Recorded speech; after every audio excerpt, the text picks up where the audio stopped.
Hello everyone, welcome back to my YouTube channel वांगशन and emotions. I hope आप सब अच्छे नहीं हो तो हो जाओ यार।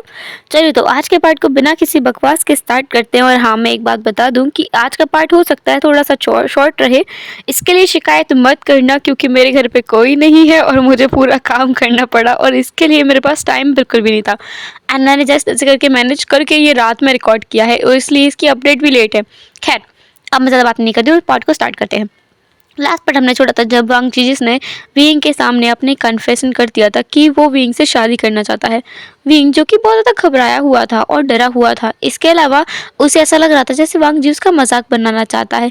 इतनी दूर से वांग जी उसका मजाक बनाने के लिए यहाँ इस गाँव में आया है। पर वांग जीजिस ने उसे समझाया और जब वांग जी ने उससे कहा कि वो चाहता है विंग के साथ रहना, अपने बच्चे के साथ और अपने बच्चे की मदर के साथ रहना। जब वांगचिन ने विंग से मदर कहा तो विंग भड़क गया और उठकर खड़ा हो गया। उसने घूरकर वांगची को देखा और कहा, मदर? तभी वांग जी ने कहा, तो फादर सही, तुम जो भी अपने आप को मानना चाहो तुम मान सकते हो, पर मैं सिर्फ तुम्हारे साथ रहना चाहता हूँ विंग। प्लीज़ प्लीज़ मेरे साथ वापस चलो, मैं तुमसे सच में शादी करना चाहता हूँ। विंग अभी बहुत ज़्यादा शॉक में था और वो इस बात पर यकीन नहीं करना चाहता था, पर वो बेचारा क्या कर सकता है। वांग जी उस दिन लगभग पूरा दिन विंग के साथ बिताता है। रात के टाइम पे विंग जिसने वांग जी से कहा कि वो रेडी है वांग जी से शादी करने के लिए। एक्चुअल में दोपहर के टाइम पे शुयांग जिसने विंग को समझाया कि विंग को इस मौके को अपने हाथ में लेना चाहिए। जब मिस्टर लान खुद उसके पास आए हैं, खुद उससे बोल रहे हैं उससे शादी करने के लिए, तो विंग को हाँ बोलना चाहिए।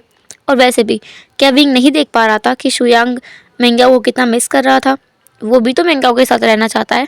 अगर विंग वांगजी के प्यार को एक्सेप्ट कर लेता है, वांगजी के प्रपोजल को एक्सेप्ट कर लेता है, उसके साथ चला जाता है, तो वो खुद भी तो मेंग्याओ के साथ जा पाएगा।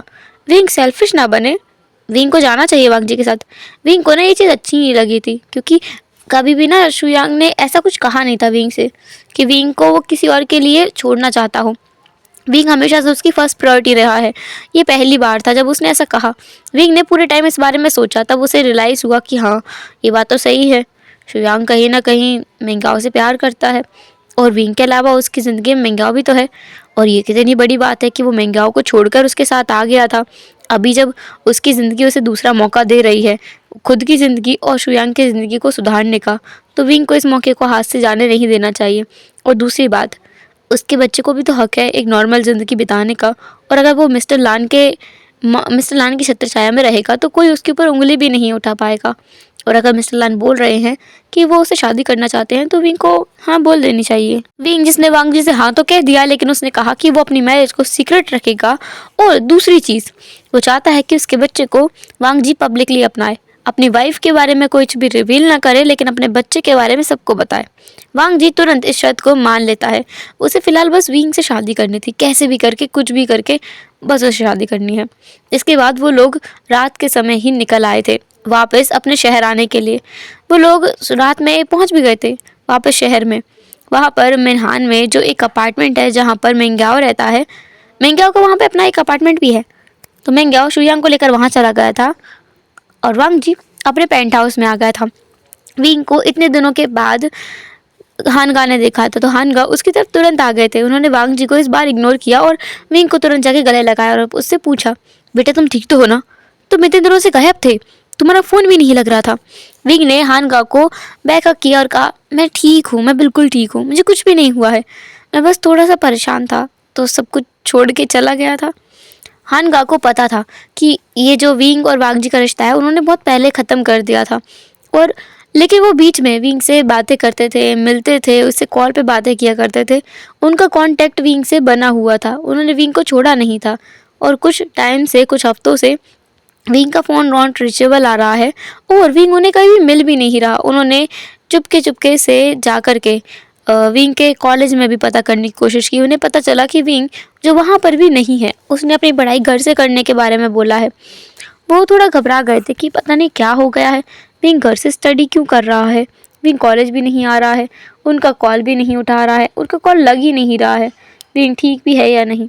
अभी इतने टाइम के बाद, इतने हफ्तों के बाद हानगा ने विंग को देखा तो उनसे रहा नहीं गया, क्योंकि विंग उनके लिए उनके बिल्कुल छोटे भाई की तरह है। वांग जी जिसने उन दोनों को वहीं अकेला छोड़ दिया और खुद कमरे में गया। कुछ टाइम बाद वो वापस आता है विंग के पास। विंग जो अभी भी हानगा से बातें कर रहा था। वांग जी वहाँ आया और उसने सारे मेट्स को लाइन में खड़ा कर दिया। हानगा को भी उसने लाइन में खड़ा कर दिया। विंग को उनके सामने खड़ा किया और कहा, तुम सब लोग बहुत ध्यान से सुनो। ये तुम्हारा यंग मास्टर है। आज से, अभी से और हमेशा के लिए ये तुम्हारा यंग मास्टर है। एक बात, दूसरी बात, इसके बारे में कुछ भी गलत मैं नहीं सुनूंगा, समझे सब लोग। तीसरी बात, ये अभी प्रेग्नेंट है। कैसे है, क्यों है, कैसे सब कुछ हुआ, कोई नहीं पूछेगा। सिर्फ इसका ख्याल रखेंगे सब लोग। इसे एक चीज़ की भी कमी नहीं होनी चाहिए। अगर विंग को थोड़ी सी भी चोट आई तो मैं तुम में से किसी को नहीं छोड़ूंगा। अगर विंग को थोड़ी सी भी चोट आती है तो उस दिन उस इंसान की ज़िंदगी का आखिरी दिन होगा, समझे। सारे सर्वेंट्स ने हाँ में अपना सिर हिला दिया था। हानगा ने भी। उन्हें हैरानी हुई ये जानकर कि यह विंग प्रेग्नेंट है। विंग जो शॉक में था वो एम्बेरस भी था कि वांग जी ने ऐसे कैसे सबके सामने उसकी सच्चाई रिवील कर दी। फिर विंग ने खुद से ही कहा, यह तो करना ही पड़ेगा, वरना सबको पता कैसे चलेगा कि ये बच्चा विंग का है। खैर, ये तो सबको पता चलना ही था। विंग ने इस चीज़ को जानने दिया। वांग जी जो विंग को अपने साथ हाथ पकड़ के लेकर आया। विंग बहुत शांत तरीके से चल रहा था जब तक कि वांग जी ने अपना दरवाज़ा नहीं खोला, मतलब अपने रूम का दरवाज़ा नहीं खोला। वांग जी का जो मास्टर बेडरूम है वो उसमें जा रहा था। विंग जो इस कमरे में कभी नहीं आया। उनके वो एक डेटिंग रिलेशनशिप वाले टाइम पर भी वो कभी भी इस कमरे में कदम नहीं रखा था। आज पहली बार है विंग जिसने वांग जी के हाथ को पकड़ा और कहा, मिस्टर लान। वांग जी जिसने विंग की तरफ देखा और कहा, विंग जिसने कहा, आप शायद मुझे गलत कमरे में ले जा रहे हैं, मेरा कमरा वहाँ पर है। वांग जी जिसने विंग को पीछे से धक्का दिया, मतलब वो विंग के पीछे गया और वहाँ से उसको थोड़ा सा पुश किया, उसके शोल्डर को पकड़ के और कहा, तुम्हारा कमरा आपसे यही है। ऐसा बोलकर वो विंग को अंदर ले आया। विंग ने पहली बार ये कमरा देखा है। ये कमरा बहुत ज़्यादा खूबसूरत है, बहुत ज़्यादा खूबसूरत है। इस कमरे की हर एक चीज़ या तो वाइट है, या तो स्काई ब्लू है, या फिर डार्क ब्लू है। इस कमरे की वॉल्स भी लाइट ब्लू कलर में पेंटेड है। इसका बेड भी प्योर वाइट बेडशीट से कवर्ड है। उसका जो स्ट्रक्चर है ना वो भी वाइट है। इस कमरे को इतने अच्छे से डेकोरेट किया गया है कि ये ऐसा लग रहा है कि वो हेवन के किसी किसी जगह पर आके खड़ा हो गया हो। वो कमरा बहुत खूबसूरत था। उस कमरे का फर्श भी मार्बल का बना हुआ था। उसकी वॉल्स भी बहुत ज़्यादा ब्यूटीफुल थी। उस पर बहुत सारे पेंटिंग्स भी लगी हुई थी। काफ़ी सारी चीज़ें वहाँ रखी हुई थी की बहुत ज़्यादा एक्सपेंसिव थी। वांग जी विंग को फिर भी पकड़कर बेड पे लाया और वहाँ पर उसे बिठा दिया। विंग की तरफ वांग जी ने देखा और कहा, तुम्हें कुछ चाहिए, तुम्हें पानी ला कर दूँ। विंग जो अभी हैरान है, उसे ना आदत नहीं है वांग जी का इतना काइंड बिहेवियर देखने की। वांग जी हर बार उसके साथ काइंड रहा है, हमेशा से उसके साथ काइंड रहा है, पर उसका इतना अच्छे से ख्याल उसने कभी नहीं रखा है। ये कुछ ज़्यादा हो रहा है। विंग जिसने कहा, मिस्टर लान, मैं समझता हूँ कि आप अपने बच्चे के लिए कंसर्न है, पर मैं अपना ख्याल रख सकता हूँ। मुझे लगता है मुझे इस कमरे में नहीं रहना चाहिए। ये मेरे लिए नहीं है। वांग जी जो फिर से अपने घुटनों के बल बैठ गया। विंग ना परेशान हो गया है। विंग खुद भी अपने घुटनों के बल बैठ गया। वांग जी ने कहा, तुम ये क्या कर रहे हो विंग। विंग जिसने कहा, आप घुटनों के बल बैठेंगे तो मैं भी बैठूंगा। वांग जी जो तुरंत खड़ा हो गया, उसने कहा, मैं नहीं बैठ रहा हूँ, तुम उठो। विंग को उसने उठाया और बेड पर बिठाया। वांग जी उसके पास बैठ गया, उसके हाथों को पकड़ा और विंग की आंखों में देखते हुए कहा, विंग, मैं तुमसे शादी करने वाला हूँ, तुम मेरा वाइफ बनोगे। इस सब चीज़ों पर तुम्हारा हक है। ये कमरा, ये प्रॉपर्टी, मेरी फैक्ट्री, मेरी कंपनीज, मेरा मनी, मेरा प्रॉपर्टी और मैं, हर एक चीज़ पर तुम्हारा हक है। आज से, अभी से, इसी वक्त से, इसी पल से तुम्हारा हक है हम सब पर, मुझ पर। तुम जो चाहे कर सकते हो, जहाँ चाहे रह सकते हो, पर मैं तुम्हें इस कमरे से जाने की परमिशन नहीं दे रहा हूँ। मैं इतना तो हक तुम पर जता सकता हूँ ना विंग, मैं तुमसे शादी कर रहा हूँ। विंग हैरान था। वांग जी हक की बातें कर रहा है। वो वांग जी जैसे कोई रिलेशनशिप नहीं पसंद है, कोई कमिटमेंट नहीं पसंद है, वो शादी के बारे में इतना खुलकर बात कर रहा है, वो भी विंग से। और वो बोल रहा है कि विंग का उस पर पूरा हक है। ये चमत्कार है विंग के लिए। ये सारी बातें डाइजेस्ट करने में विंग को परेशानी हो रही थी। विंग जिसने कहा, मिस्टर लान, मैं समझ गया। वांग जी जिसने फिर से विंग के हाथों को पकड़ा। विंग ने अपने हाथों को छुड़ा लिया था। वांग जी जिसने विंग की तरफ देखा। विंग जो खुद भी एक बार वांग जी के हाथों की तरफ देख रहा था, जिसने उसके हाथों को बहुत जेंटल वे में पकड़ा हुआ है। दूसरा फिर उसकी आंखों में देखा। वांग जी ने कहा, विंग, तुम मुझे मिस्टर लान मत कहा करो, अब हम शादी करने वाले हैं। तुम मुझे वांग जी या फिर लेंजन कह सकते हो। तुम चाहो तो मुझे लंजा बुला सकते हो। लंजा मेरा बर्थ नेम है। जिसे मेरी माँ बुलाया करती थी। तुम अगर मुझे उस नाम से बुलाओगे तो मुझे अच्छा लगेगा। विंग जो बहुत बुरी तरीके से हैरान था, वो इतना शॉक में था कि वो रिएक्ट करना भूल चुका था। वांग जी जिसने विंग को उसी शॉकिंग एक्सप्रेशन के साथ वहीं छोड़ दिया, और छोड़ते छोड़ते उसने एक और धमाका विंग के ऊपर गिरा दिया। विंग की तरफ वो लीन हुआ और विंग के फोरहेड पर एक बहुत जेंटल वे में किस किया, एक छोटी सी स्माइल की और खुद बाथरूम की तरफ चला गया। विंग वहाँ पर हैरान परेशान बैठा था कि ये क्या हुआ, वांग जी ने क्या किया अभी उसके साथ में, इतने प्यार से इसने बात की और क्या हरकतें क्या थी इसकी। ओ गॉड, विंग जो अभी ना कुछ और सोच ही नहीं पा रहा था। विंग के गाल आज पहली बार लाल हो चुके थे। विंग ने अपने गालों को छुआ, उसके गाल लाल भी थे और गर्म भी थे। विंग जिसने खुद से कहा क्या हो रहा है ये, कुछ ज़्यादा हो रहा है, मैं सपना देख रहा हूँ शायद। विंग तो सपना देख रहा है, ये सपना बहुत बुरा है, उठ जा जल्दी इस सपने से। अगर इस सपने में तू एक बार इस डेडली गॉर्जियस मैन के प्यार में गिर गया ना, तो दोबारा नहीं उठ पाएगा। उठ जा विंग, उठ जा। विंग खुद को चींटी काटने लगा। विंग जैसे दर्द हुआ, उसने कहा ये सपना तो नहीं है, ये क्या हो रहा है, ये डेडली हैंडसम मैन क्या मेरे प्यार में पड़ गया है, पर कैसे, इसे तो कभी प्यार पसंद ही नहीं था। वो इसने खुद कहा था मुझसे कि मुझसे दूर जाना चाहता है, पर हाँ इसने खुद भी नहीं कहा था, वो तो मैंने ही एज्यूम किया था। क्या मैंने गलत एज्यूम कर लिया था? इसे शायद मुझसे प्यार था और ये डर रहा था कि इसे मुझसे प्यार हो जाएगा, इसलिए ये मुझे खुद से दूर करना चाहता था। हाँ विंग, यही बात हो सकती है। हाँ, अब विंग है ही इतना खूबसूरत, इतना स्मार्ट, इतना डैशिंग, कोई उसे कैसे मना कर सकता है, कोई उससे प्यार कैसे ना करे। विंग जिसने ना खुद को हक कर लिया। विंग के ख्याली पुलाव ने ना उसे एक तरीके से ऐसी मुसीबत में अब डाल दिया है ना, जिसके बारे में वो सोच भी नहीं सकता। विंग जो कि अब फंस चुका है, क्योंकि विंग ने अपने दिमाग में जो एक कंक्लूजन निकाला है, उसके बाद तो सब कुछ गड़बड़ कर दी उसने। खैर, विंग जो कि बहुत ही खुश हो गया था अभी।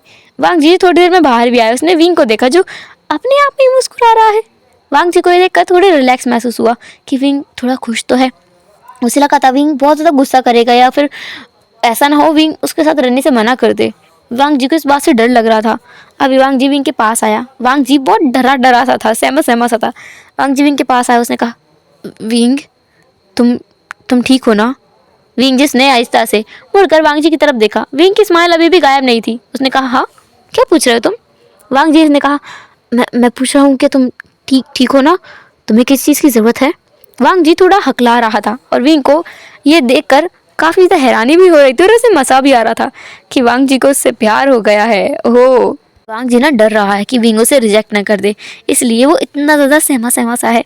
विंग ने अपने दिमाग में जो ख्याली पुलाव पकाए थे ना, वो उसे कंफर्म करना चाहता था। तो विंग ने कहा ऐसा कुछ नहीं है। ऐसा बोलकर उसने ना अपना मुंह बिल्कुल फुला लिया था। वांग जी जो घबरा गया, उसने कहा क्या हुआ है तुम्हें? तुम दुखी क्यों लग रहे हो? किसी ने कुछ कहा तुमसे? क्या बटले हाँ ने तुमसे कुछ कहा है? मुझे बताओ विंग। विंग जिसने कहा तुम हमेशा उन्हें बीच में क्यों ले आते हो? हाँ, मुझे बात ही नहीं करनी है। और हाँ, माफ़ करना मैंने तुम्हें तुम कह दिया। वांग जी जो तुरंत अपने घुटनों के बल बैठ गया, उसने कहा तुम कह सकते हो विंग, तुम मुझे तुम कह सकते हो, तुम जो चाहे वो मुझे कह सकते हो, तुम मुझे गालियाँ भी दे सकते हो, मैं कुछ नहीं कहूँगा। विंग बस वांग जी को देख रहा था। विंग को कंफर्म हो गया था कि ये बंदा ना सामने वाला उसके प्यार में पूरी तरीके से पागल हो चुका है, गिर चुका है। विंग जिसने कहा एक बात का जवाब दोगे? सच सच बोलना हाँ। वांग जी ने हाँ में अपना सिर हिला दिया। विंग ने अपने पास में अपना हाथ रखा और वहाँ पर इशारा किया कि वांग जी को यहाँ बैठना है। वांग जी विंग के पास बैठ गया। विंग जिसने वांग जी की आंखों में देखते हुए कहा मैं बस एक सवाल करूँगा, हाँ, उसका बिल्कुल सही सही जवाब देना, झूठ मत बोलना। वांग जी ने कहा बोलो, पूछो। विंग जिसने कहा क्या आपको मुझसे प्यार हो गया है? वांग जी ये सुनकर हैरान हो गया, तो उसकी आंखें बड़ी बड़ी हो गई थी। वांग जी ने एक बार नीचे की तरफ देखा। वांग जी सोच रहा था कि वो क्या जवाब दे इस बात का, लेकिन तुरंत उसके दिमाग में एक आइडिया आया। उसने विंग की तरफ देखा, विंग के दोनों हाथों को पकड़ा और अपनी और विंग की दूरी को, बीच की दूरी को थोड़ा सा कम करते हुए कहा विंग तुम बहुत स्मार्ट हो, तुम हर बार मेरे मन की बात समझ जाया करते हो, तुम सच में बहुत स्मार्ट हो। विंग को तो वांग जी ने चने के झाड़ पर चढ़ा दिया। वांग जी जो सोच रहा था कि विंग ने पिछली बार भी उसे मुसीबत से बचाया था। पिछली बार भी जब वो विंग से कुछ कह नहीं पा रहा था कि वो विंग से दूर जाना चाहता है, इसलिए नहीं क्योंकि वो विंग से बोर हो गया है, बल्कि इसलिए क्योंकि उसे विंग के बारे में एक ऐसा सच पता चला है जिसके बाद वो विंग के साथ नहीं रह सकता। उसके बाद विंग खुद ने एज्यूम कर लिया था कि वांग जी उससे बोर हो गया है, इसलिए दूर होना चाहता है। और अभी भी वांग जी सोच रहा था कि वो विंग को कैसे मनाए, कैसे अपने साथ रखने के लिए कहे। और विंग ने खुद उसे एक आइडिया दे दिया कि वांग जी विंग से प्यार करता है, पर वांग जी की विंग को रखने की वजह भी वही है जो उसे छोड़ने की वजह थी।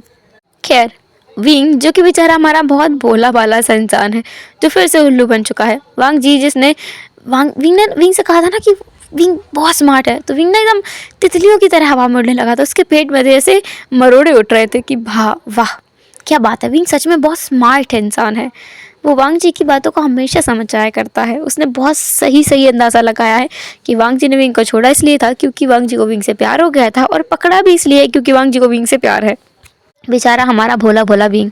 खैर, अभी वांग जी जिसने विंग को अपने बेड पर ही बहुत जेंटल वे में लिटा दिया और उससे कहा कि विंग को आराम करना है, विंग को सोना है, वो आराम करे अभी।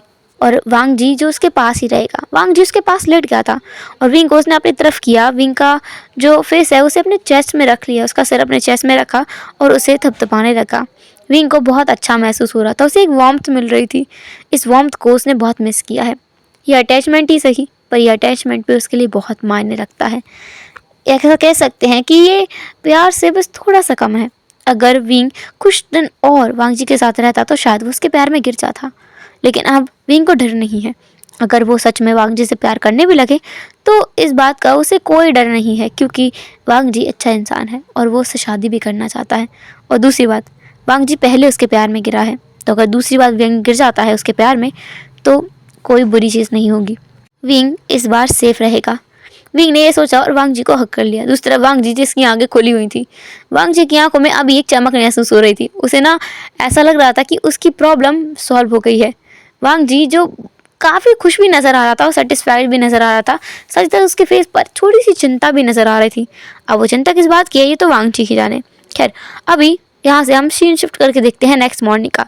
मॉर्निंग के 10 बज चुके हैं और पूरे घर में बहुत ज़्यादा शोर हो रहा है। उस पेंट हाउस में काफ़ी ज़्यादा शोर हो रहा है। ऐसा लग रहा है कि कुछ तो है, कुछ तो आज हो रहा है अलग, यूजुअल डेज से कुछ अलग है। यूजुअली विंग के होते हुए भी पेंट हाउस शांत रहा करता था, लेकिन आज कुछ अलग है। विंग जो इस शोर से उठ गया, उसने उठते ही अपने पास में देखा जहाँ पर वांग जी नहीं था। वांग जी ने एक पिलो रखा था जिसको विंग ने हक किया था। विंग जिसने बैठा और उसने उस पिलो को हिलाते हुए कहा, तुम कितने बुरे हो ना, तुम मुझे अकेले छोड़ के चले गए। हाँ, तुम्हें मुझे जगाया भी नहीं, और कल कह रहे थे मुझसे प्यार करते हो, प्यार ऐसे थोड़ी होता है, मुझे मुझे किस करके जाना चाहिए था। विंग ने ऐसा बोला ही था तभी बाथरूम का दरवाज़ा खुला। विंग जो कि वांग जी को देख रहा था, वांग जी विंग को देख रहा था। विंग को वो देख पा रहा था कि विंग कैसे उस पिलो की गर्दन को तोड़ मरोड़ रहा है, उसे हिला हिला करके, और वो कितने अच्छे से बैठा हुआ है। वांग जी को विंग बहुत क्यूट नज़र आ रहा था अभी। वांग जी हमेशा से विंग को एडमायर करते हुए आया है, विंग की ब्यूटी को एडमायर करते हुए आया है, और अभी भी वो वही कर रहा था। विंग जो बहुत क्यूट लग रहा था। वांग जी इसने छोटी सी स्माइल की और वो विंग के पास आया। पास आ करके वांग जी जिसने विंग के एक चिक्स पर फिर दूसरे चिक्स पर किस किया और कहा गुड मॉर्निंग। विंग जिसने कहा good good good morning. Wing जो भी अपनी आंखें खोलकर बस वांग जी को देख रहा था। वांग जी जिसने फिर से लीन होते हुए कहा, तो तुम शिकायत करने लगे हो। विंग जिसने कहा कौन शिकायत कर रहा है, मैंने शिकायतें नहीं की, मैं तो बस यूं ही, मैं सॉरी। वांग जी ने कहा, सॉरी मत कहो, तुम्हारा हक है शिकायतें करने का, तुम शिकायत करते हुए और अच्छे लगते हो, तुम बहुत क्यूट हो। ऐसा बोलकर पहली बार वांग जी ने विंग के चीक्स को बच्चे की तरह खींचा, एक्सक्यूज़ किया। विंग जो बस वांग जी को देख रहा था। वांग जी जो जा चुका था, विंग ने आहिस्ता से अपने चीक्स को टच किया। विंग जिसे बहुत अलग महसूस हो रहा था। ये फीलिंग उसने उस एक साल में भी महसूस नहीं की जिसमें वो दोनों साथ रहे थे। ये बहुत अलग है। ये रिश्ता ऐसा लगता है बिल्कुल शुरुआत से उठाया जा रहा है। विंग बहुत खुश हो गया था, लेकिन अभी भी उसे थोड़ा सा डाउट था कि क्या वांग जी उसे सच में शादी करेगा। खैर, विंग जो कि नहा लेता है, अच्छे से रेडी होता है और बाहर निकल के आता है। विंग से वांग जी ने कहा था कि विंग आज अपना बेस्ट सूट पहने, बेस्ट ड्रेस अप करे।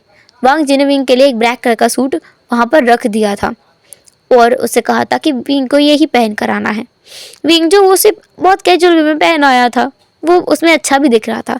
विंग जो बाहर आया, बाहर आकर उसने देखा कि सर्वेंट्स बहुत ज़्यादा तैयारी कर रहे हैं पूरे घर को, पूरे पेंट हाउस को बहुत अच्छे तरीके से डेकोरेट किया गया है, वो भी स्पेशली विंग के फेवरेट फ्लावर्स से। विंग का फेवरेट फ्लावर रेड रोज है, उससे पूरे पेंट हाउस को जैसे रंग दिया गया है। हर तरफ रेड फ्लावर्स हैं, बस वांग जी के कमरे को छोड़कर हर जगह पे रेड फ्लावर्स हैं। विंग बस सब जगह देख रहा था। विंग जिसे ना बहुत क्यूरियोसिटी हुई, तो वो उस रूम में गया जिसमें पहले विंग रहा करता था। उस रूम को जाकर विंग ने देखा कि वो रूम भी कितना साफ क्लीन डला है और उसे भी बहुत ज़्यादा अच्छे तरीके से डेकोरेट किया गया है। विंग के बेड को अच्छे से डेकोरेट किया गया है कि अगर विंग इस कमरे में आए तो उसे अच्छा लगे।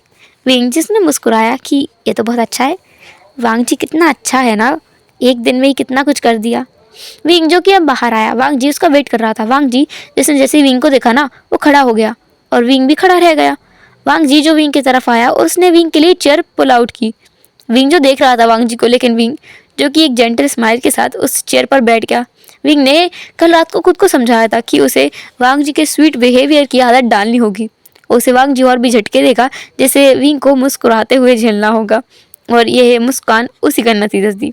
अभी वो दोनों बैठ करके ब्रेकफास्ट कर रहे थे। विंग के लिए उसकी पसंद का ही ब्रेकफास्ट बनवाया गया था। विंग तो बहुत खुश हो गया।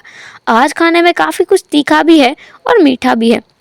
मीठा वांग जी को पसंद है और तीखा विंग को पसंद है, लेकिन तीखे में भी ज़्यादा कुछ तीखा नहीं है, बहुत ज़्यादा तीखा नहीं है, लेकिन हाँ मीडियम में तीखा है।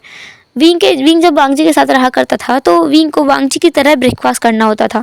विंग वही खाता था जो वांग जी खाया करता था, लेकिन अभी वो 2 हफ्तों से शुयांग के साथ था, तो वो खाता था जो उसे खाने की इच्छा थी।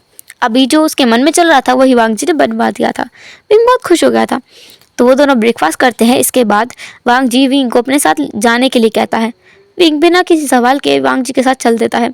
वांग जी और विंग एक जगह पर आए थे, एक एक चर्च, जहाँ पर विंग देख रहा था। विंग को अपने दिल की धड़कनें बहुत तेज महसूस हो रही थी। विंग जिसे डाउट हो रहा था इस बात का, क्या वांग जी उसे यहाँ पर शादी के लिए लेकर आया है। पर एक दिन में उसने कल विंग से पूछा और आज सुबह उसे शादी के लिए ले आया। नहीं, ऐसा नहीं हो सकता, वो अपने घर पे तो बात करेगा ना।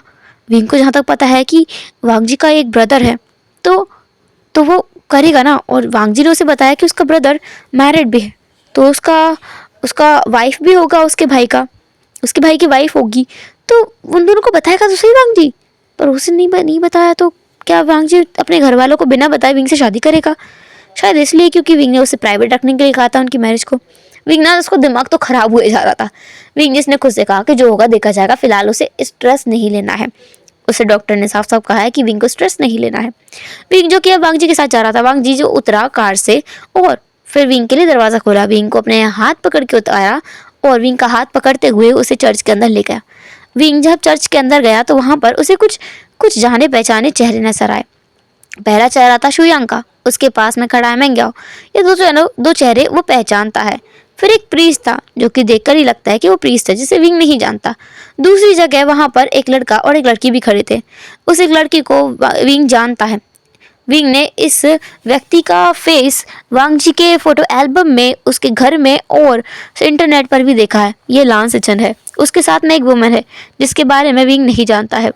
असल में लान सिचन की जो वाइफ है उसके बारे में इंटरनेट पे कहीं कुछ भी नहीं है, और वांग जी भी उसने भी विंग को सिचन की वाइफ के बारे में कुछ नहीं बताया है। विंग जब भी उसके बारे में थोड़ा बहुत पूछने की कोशिश भी करता था तो वांग जी उसे ये बोलता था कि विंग को अपने काम से काम रखना चाहिए, उसके फैमिली मैटर में दखल नहीं देना चाहिए। तो विंग ने कुछ पूछा भी नहीं था आगे। अभी वो एक वुमन को देख रहा है जो कि सिचन के साथ खड़ी है।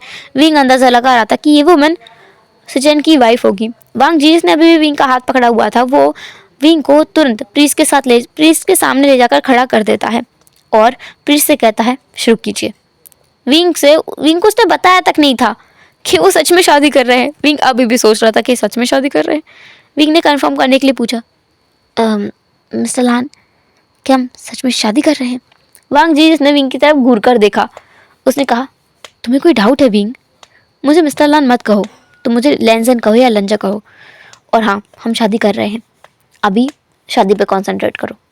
विंग जो सोच रहा था, पढ़ाई पे कंसंट्रेट करने का उसने कई बार डायलॉग सुना है वांग जी के मुंह से, शादी पे कंसंट्रेट करने का डायलॉग पहली बार सुन रहा है विंग वांग जी के मुंह से। विंग जिसने शादी पे कंसंट्रेट किया, उसकी पूरी शादी ना ऐसे कब शुरू होके कब खत्म हो गई विंग को एहसास ही नहीं हुआ। विंग पूरे टाइम बस वांग जी को देखता रहा कि ये बंदा सच में उससे शादी कर रहा है? मतलब इसने विंग से झूठ नहीं कहा था कल कहा शादी कर ली। विंग के दिमाग में कई सारी चीज़ें घूम रही थी। विंग ने बीच बीच में कई बार खुद से कहा कि विंग रिलैक्स्ड, पर विंग रिलैक्स्ड नहीं हुआ। वो और ज़्यादा स्ट्रेस ले रहा था, और ज़्यादा ओवर थिंकिंग कर रहा था, सोच रहा था। लास्ट में विंग को बस ये सुनाई दिया कि प्रीस्ट ने कहा है उन दोनों को किस करने के लिए। वांग जी विंग की तरफ बढ़ा, विंग के नेक में उसने बहुत जेंटली अपना हाथ डाला और विंग को अपनी तरफ खींचा, थोड़ा सा पुल किया। विंग की कमर को भी बहुत ही सिक्योरली होल्ड किया और अपने आप को विंग की तरफ लीन किया। विंग के लिप्स पर एक छोटा सा किस किया और उससे दूर हो गया और धीरे से कहा, happy married life, welcome to my life wing. ऐसा बोलकर वांग जी ने छोटी सी स्माइल दी। बेचारा विंग हमारा अभी भी झटके में था कि ये क्या था इतना, मतलब ये उनका फर्स्ट किस है, फर्स्ट किस, विंग का भी फर्स्ट किस है, क्योंकि आज तक कभी भी वांग जी ने उसके लिप्स पर कभी किस नहीं किया, उसने भी वांग जी के लिप्स पर कभी किस नहीं किया। उन्होंने इंटीमेसी की है, फिजिकली इंटीमेट हुए हैं, बट उन्होंने कभी एक दूसरे को फेस पर किस नहीं किया था। वांग जी ने उसे फेस पर भी किस किया कल रात को, और अभी आज वांग जी ने उसके लिप्स पर भी किस किया। विंग जो बयान नहीं कर सकता कि उसे क्या फील हुआ है, ये फीलिंग उसके लिए बहुत नई है। उसे नहीं पता था कि किस करने पर ऐसा महसूस होता है। वो सोचा करता था कि अगर वांग जी से एक बार किस करे लिप्स पर तो कैसा महसूस होगा, पर विंग जिसने अपनी लिमिट बहुत अच्छे से समझ ली थी, तो उसने अपनी लिमिट को कभी क्रॉस नहीं किया, खुद से कभी इनिशिएटिव नहीं लिया। अगर शायद लेता तो बहुत पहले ही वो इस चीज़ को एक्सपीरियंस कर पाता। अब यहीं पर हम अपनी स्टोरी को विराम देते हैं। कल देखेंगे हम विंग और वांग जी की मैरिड लाइफ का फर्स्ट डे। तो हम ये भी देखेंगे कि विंग कैसे मिलता है लान से चिन से और उस लेडी से। एंड मैं बता दूं, विंग ने उस लेडी को पहचान लिया है। वो लेडी कोई और नहीं बल्कि जियांग यानली है, जो वहाँ पर खड़ी हुई हैं, जो कि असल में विंग की म्यूज़िक प्रोफेसर भी हैं। इसलिए और विंग ज़्यादा शॉक में है। अब विंग के शॉक्स का सॉल्यूशन तो हम कल देखेंगे, कल के एपिसोड में। तब तक के लिए टाटा के बाय बाय, ख्याल रखना, बाय बाय।